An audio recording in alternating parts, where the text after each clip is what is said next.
Video को शुरू करने से पहले मेरी आप सबसे एक डीपली रिक्वेस्ट है कि आप लव स्टोरी मूवीज़ देखना पसंद नहीं करते या पसंद करते भी हैं तो प्लीज़ आप इस वीडियो को शुरू से अंत तक ज़रूर देखें, क्योंकि मैं आज जो मूवी को एक्सप्लेन करने जा रहा हूँ वो एक बहुत ही हार्ट मेल्टिंग लव स्टोरी है जो कि आपको ज़रूर पसंद आएगी। अब ज़्यादा टाइम वेस्ट ना करते हुए आज की एक्सप्लेनेशन को शुरू करते हैं। कहानी की शुरुआत में हमें फरवरी 15 का सीन दिखाया जाता है, जहाँ पर हम लीसू नाम की एक लड़के को देख पाते हैं। वो हर दिन की तरह आज भी ट्रेन से अपने स्कूल जा रहा होता है। इसी दौरान उसकी नज़र वहाँ की एक लड़की पर पड़ती है जो कि दिखने में काफ़ी सुंदर होती है। वो कुछ देर तक उसी लड़की को ही देखता रह जाता है और यहाँ पर उसे उस लड़की से लव एट फर्स्ट साइट हो जाता है। वो सोच रहा होता है कि वो लड़की किसी स्टेशन पर उतर कर चली जाएगी और मैं उसे दोबारा देख पाऊँगा या भी नहीं। अगर हम दोनों एक ही स्टेशन पर उतरें तो मैं उस लड़की से किसी भी तरह से बात करके ही रहूँगा। इसी दौरान वो लड़की भी लीसू को देख रही होती है। अब कुछ देर बाद ट्रेन एक स्टेशन पर रुकती है। लीसू उस लड़की की तरफ देखता है, जहाँ पर हम देख पाते हैं कि वो ट्रेन से उतरकर जा चुकी होती है। तो अब लीसू भी ट्रेन से उतरकर उस लड़की को यहाँ वहाँ ढूंढने की कोशिश करता है और कुछ देर बाद वो लड़की उसे दिख जाती है। लीसू जल्दी से दौड़ते हुए उस लड़की के पास जाता है, जहाँ पर जाकर वो अचानक उस लड़की को उसका फ़ोन नंबर मांग लेता है। तो वो लड़की उससे कहती है कि उसके पास फ़ोन नहीं है, जिसे सुन लीसू को लगता है कि वो लड़की उसे अपना फ़ोन नंबर नहीं देना चाहती। तो इसीलिए लीसू वहाँ से जाने लगता है, पर तभी वो लड़की उसे रोक कर कहती है कि मैं सच कह रही हूँ, मेरे पास फ़ोन नहीं है। और वो दोनों एक साथ बैठकर बात करते हैं। लीसू उसे खुद को इंट्रोड्यूस करता है। वो कहता है कि उसका नाम लीसू है और वो आज स्कूल में कार्टून्स का कोर्स कर रहा है। और हमें यहाँ पता चलता है कि उन दोनों की एज भी सेम होती है और वो दोनों ही 20 साल के होते हैं। वो लड़की लीसू से पूछती है कि वो ही क्यों जिसे वो प्यार करने लगा। तो लीसू उसे कहता है कि मुझे भी नहीं पता, बस मुझे ऐसा लगा कि मैं तुमसे बहुत प्यार करने लगा हूँ और अगर मैं तुमसे बात नहीं कर पाया तो मैं तुम्हें फिर कभी नहीं देख पाऊँगा। तभी वहाँ पर ट्रेन आने लगती है और वो लड़की उससे कहती है कि उसे जाना होगा। पर जाने से पहले लीसू उससे पूछता है क्या मैं तुम्हें दोबारा देख पाऊँगा।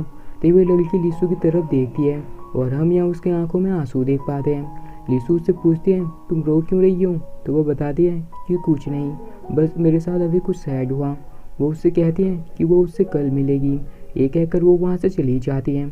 अब लीसू वापस अपने स्कूल आ जाता है। लीसू इस बारे में अपने बेस्ट फ्रेंड ओएमा को बताता है। ओएमा उससे कहता है तुमने एक लड़की से बात की और तुम्हें उसका नाम नहीं पता, ना ही उसका नंबर। अगले दिन लीसू ट्रेन में फिर से उस लड़की को देखने की कोशिश करता है पर वो वहाँ पर नहीं होती। अब कुछ देर बाद लीसू एक जू में आकर पेंटिंग बना रहा होता है। तभी अचानक पीछे से वो लड़की आ जाती है। लीसू उसे अचानक यहाँ देख हैरान हो जाता है और साथ ही में बहुत खुश भी। वो कहती है कि उसका पेंटिंग उनके स्कूल के बोर्ड में लगाया जाएगा। अब लीसू उसे वहाँ से अपने फेवरेट प्लेस में लेकर जाता है, जहाँ पर वो उससे कहता है कि जब वो 5 साल का था तब वो इस झील में गिरकर डूबने वाला था, पर तभी वहाँ पर एक अनजान औरत ने आकर उसे बचा लिया। एमी उससे कहती है कि वो भी जब 5 साल की थी तब किसी आदमी ने उसे बचाया था। यहाँ पर वो लड़की लीसू को अपना नया फ़ोन नंबर देती है, जो कि लीसू की वजह से ही खरीदी होती है ताकि वो उसे अपना फ़ोन नंबर दे सके। और हमें यहाँ पता चलता है कि उसका नाम एमी है। अब लीसू इस बारे में अपने दोस्त को बताता है। ओएमा उससे कहता है कि उसे अब एमी को डेट पर ले जाना चाहिए। ओएमा उसे एमी को इसी वक्त कॉल करके डेट पर ले जाने की बात करने के लिए कहता है। शुरू में लीसू बहुत ही नर्वस हो रहा होता है और ओएमा के जोर देने पर वो उसे कॉल कर लेता है। उसका दोस्त उसे नोटबुक में लिख कर बता रहा होता है कि उसे किस तरह बात करनी है। और अब आखिर में लीसू उसे डेट के लिए पूछ लेता है और एमी भी उसे हाँ कर देती है, जिसे सुन वो बहुत ही खुश हो जाता है। ये उसकी पहली डेट होने वाली थी। तो वो अगले दिन जल्दी में वहाँ से डेट की जगह देखने के लिए जाता है कि वो आज उसके साथ कहाँ घूमेगा और उसे क्या खिलाना सही रहेगा। और कुछ देर बाद वहाँ पर एमी आ जाते हैं और अब वो दोनों एक साथ बहुत से जगह घूमते हैं, बहुत सी चीज़ें खाते हैं। वो दोनों एक दूसरे का साथ पाकर बहुत ही खुश होते हैं। अब रात होती है। लीसू एमी से कहता है कि उसे आज उसके साथ बिताए गए पल उसके लिए बहुत ही कीमती हैं। एमी भी उससे कहती है कि उसके साथ होने का ये एहसास बहुत ही प्यारा है और साथ ही में वो उससे कहती है कि ये उसकी पहली डेट थी और वो उसका पहला प्यार है, जिसे सुन लीसू हैरान हो जाता है कि ये उसकी पहली डेट थी। एमी उससे कहती है कि आज वो पूरा दिन उसे ही देखती रही, क्या तुमने नोटिस नहीं किया। लीसू यहाँ पर उसे कहता है क्या तुम मेरी गर्लफ्रेंड बनना चाहोगी, और एमी भी हाँ कर देती है। और तभी अचानक फिर से वो रोने लगती हैं। वो कहती है कि उसकी आंखों से बहुत ही जल्दी आंसू आ जाते हैं। अगले दिन लीसू हॉस्टल से एक रेंट के घर पर शिफ्ट हो रहा होता है, जिसमें उसका दोस्त ओएमा उसकी मदद कर रहा होता है। तभी वहाँ पर एमी भी आ जाती है। लिसु उसे ओएमा से इंट्रोड्यूस करता है। अब एमी भी लिसु की मदद करने लगती है। ओएमा लिसु से कहता है एमी बहुत ही अच्छी लड़की है, उसका ख्याल रखना। और वो तीनों सारे सामानों को घर के अंदर ले जाते हैं। ओएमा अब वहाँ से जाने लगता है, पर तभी एमी उसे रोक कर कहती है तुम दोनों अब जैसे हो हमेशा ऐसे ही रहना और लिसु का ध्यान रखना। और वो दोनों सामानों को अनपैक करने लगते हैं। एक बॉक्स में एमी को एक बॉक्स दिखता है, तो वो लिसु से उस बॉक्स के बारे में पूछती है। तो वो बताता है कि वो जब 5 साल का था तब एक वुमेन ने उसे पानी से डूबने से बचाया था। तब उसने उसे ये बॉक्स देकर कहा था कि जब तक हम दोनों फिर से ना मिले तब तक इस बॉक्स का ध्यान रखना और इस बॉक्स को हमारे मिलने तक मत खोलना। तो अचानक फिर से एमी की आंखों में आंसू आ जाते हैं। अब उन दोनों को घर का सेटअप करते करते रात हो जाती है।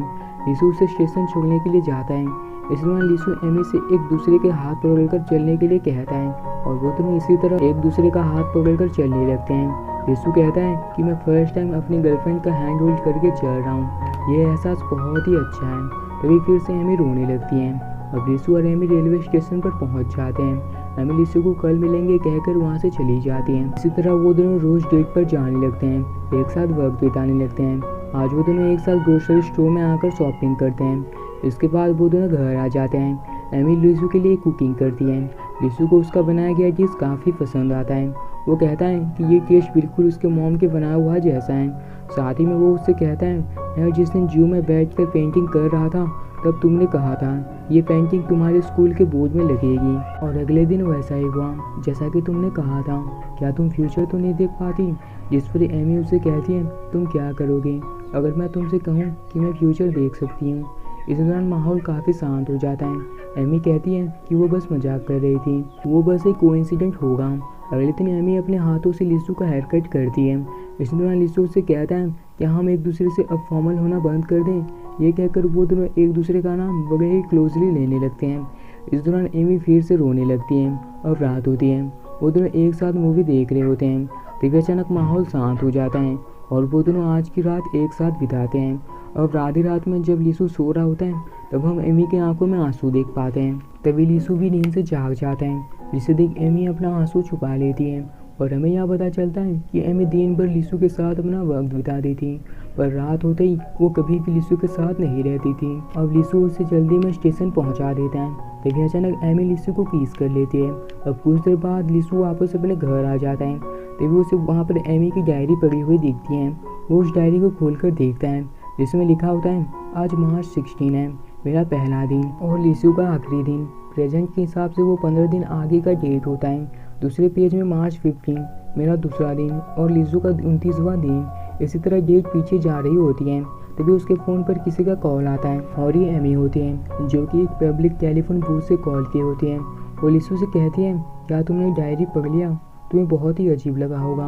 वो लिसु से कहती है कि वो उससे कुछ छुपाते आ रही है। वो कहती है कल सुबह 6 बजे मुझसे मिलना, मुझे तुम्हें कुछ बताना है, साथ ही में वो बॉक्स को भी लाना, मैं तुम्हारे क्लासरूम में तुम्हारा वेट करूंगी। तभी रात को 12 बज जाता है और एमी टेलीफोन बूथ से गायब हो जाती है। लिसु को कुछ भी समझ में नहीं आ रहा होता है कि आखिर चल क्या रहा है। अगली सुबह वो अपने स्कूल के क्लासरूम में जाता है, जहाँ पर एमी बैठी होती है। वो लिसु से कहती है कि वो अब जो उससे कहने वाली है उसे सुनकर उसे बहुत ही अजीब लग सकता है। वो कहती है कि वो एक दूसरे दुनिया से हैं, जहाँ पर इस दुनिया के हिसाब से टाइम उल्टा चलता है। तुम्हारे जो फ्यूचर है वो मेरा पास्ट है। तुमने मुझसे पूछा था कि क्या मैं फ्यूचर देख सकती हूँ, पर मेरे दुनिया में तुम्हारे दुनिया से टाइम ऑपोजिट चलता है। इसलिए मैंने उस दिन तुमसे कहा था कि तुम्हारी पेंटिंग स्कूल के बोर्ड में लगेगी। एमी उससे कहती है क्या तुम वो बॉक्स लाए हो? ये कहकर वो उस बॉक्स को खोलने के लिए अपनी पॉकेट से की बाहर निकालती है।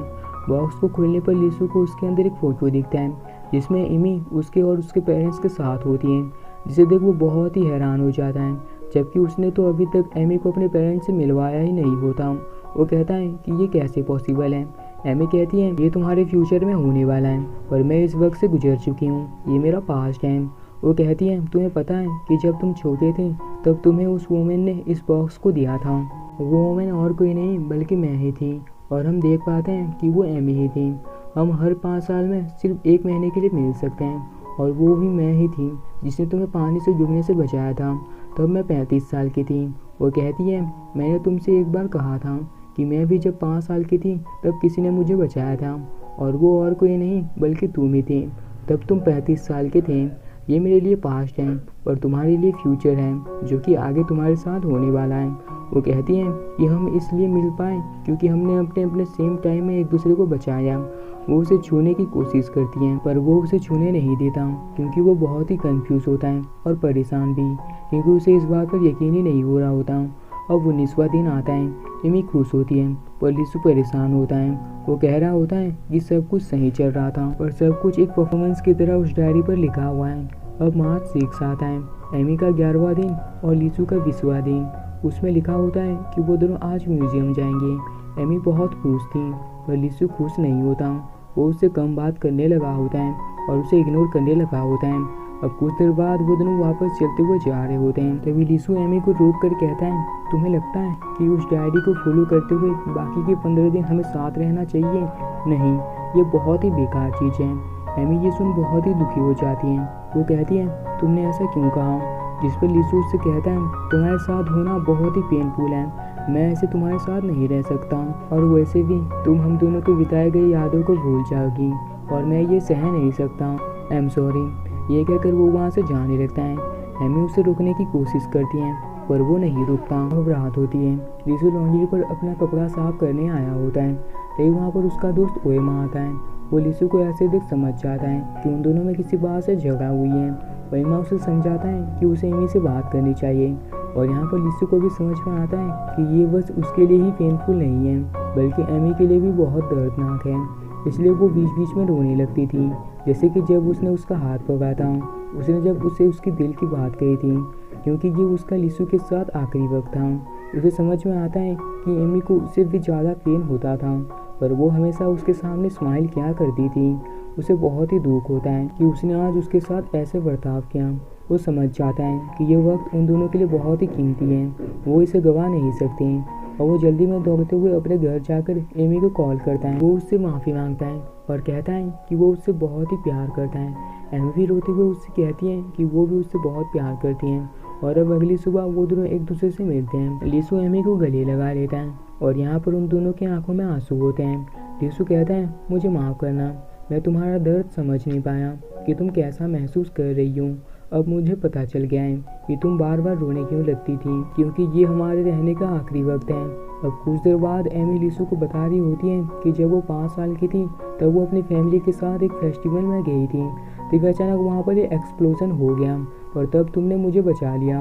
अब मार्च 22 आता है और वो दोनों उस दिन से एक पल भी ना गवाए एक दूसरे के साथ वक्त बिताने लगते हैं और यही एक वक्त होता है जिसमें उनका एज सेम था।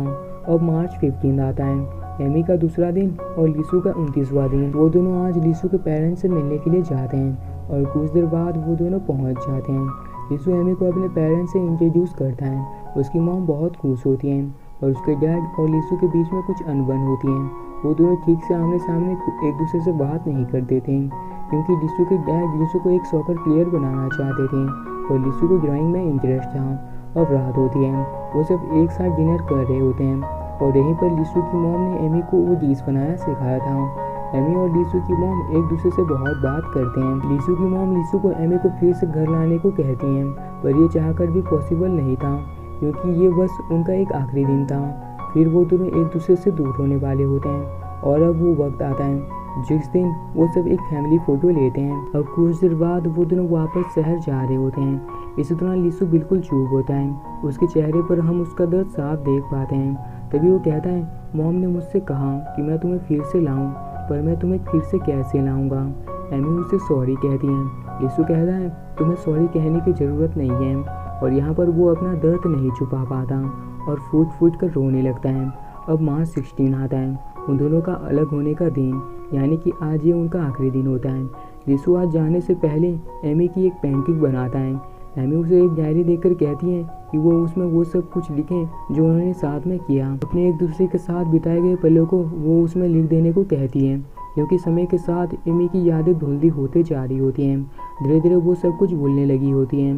पेंटिंग बनाते वक्त लिसु रोने लगता है क्योंकि कुछ ही घंटों में वो दोनों अलग होने वाले होते हैं और धीरे धीरे एमी सारी यादें भूलने लगी होती हैं। अब रात होती है, वो दोनों रेलवे स्टेशन पर होते हैं। 12 बजने में बस कुछ ही मिनट बचे होते हैं जिसके बाद एमी जाने वाली होती हैं। एमी लिसु से पूछती है, क्या मैं एक अच्छी गर्लफ्रेंड थी?